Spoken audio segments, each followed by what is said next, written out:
a des grands drapeaux qui vous indiquent les 3 secteurs.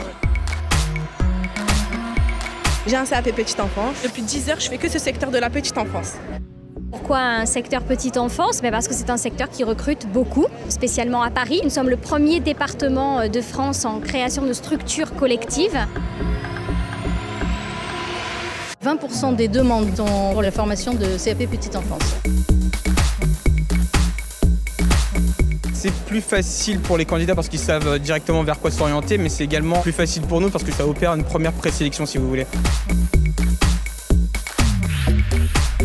Je recherche plus dans le domaine de la logistique. Là, vous n'êtes pas derrière un écran. Vous avez des recruteurs en face de vous, vous pouvez vous exprimer directement et vous avez des contacts plus faciles. Là, clairement, on ne peut pas faire mieux question de contact humain. On a l'occasion de présenter directement notre entreprise et de parler aux candidats en face à face.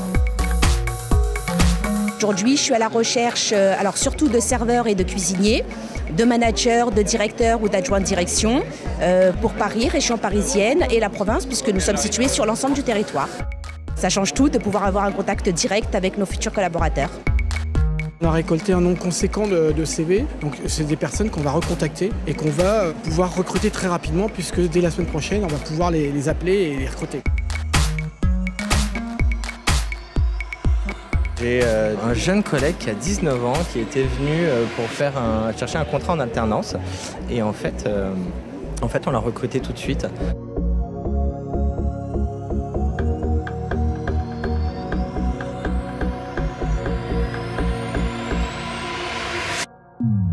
L'accueil, ça se passe super bien. Il y a des gens qui nous aident, il y a des personnes super agréables.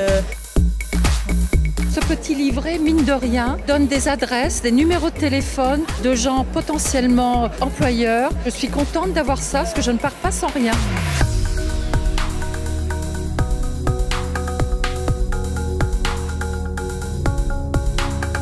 Si vous êtes un visiteur et que vous venez sur le stand de la mairie du 3e, vous allez rencontrer des commerces et des entreprises du 3e qui recrutent, mais aussi des structures d'économie sociale et solidaire. C'est une rencontre qui est humaine absolument, puisque les gens se rencontrent très facilement, bavardent très facilement. On a discuté avec pas mal de responsables de stands. Cela est fait dans une bonne ambiance.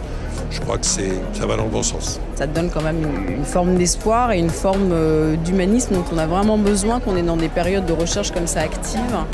Et je pense que pour les recruteurs aussi, de voir le public est important pour aussi s'adapter, savoir quel discours tenir, quel type de formation eux-mêmes ou quel type de remise en question on peut aussi avoir dans des secteurs en tension en particulier.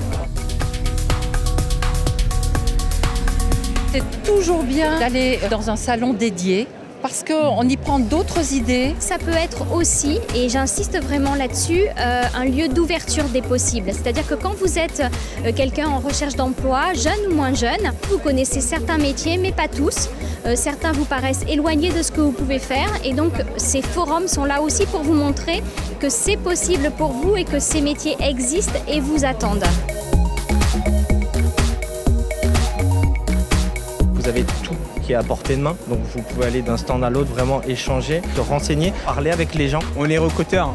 Qu'y a-t-il de mieux que de passer directement par le recruteur plutôt qu'en d'envoyer votre CV par internet? Le retour d'envoi de CV sur internet, je trouve que c'est 1 pour 1000, à part si vous aimez faire du clic et envoyer du CV. Venez sur les salons, vous en porterez que mieux. Voilà.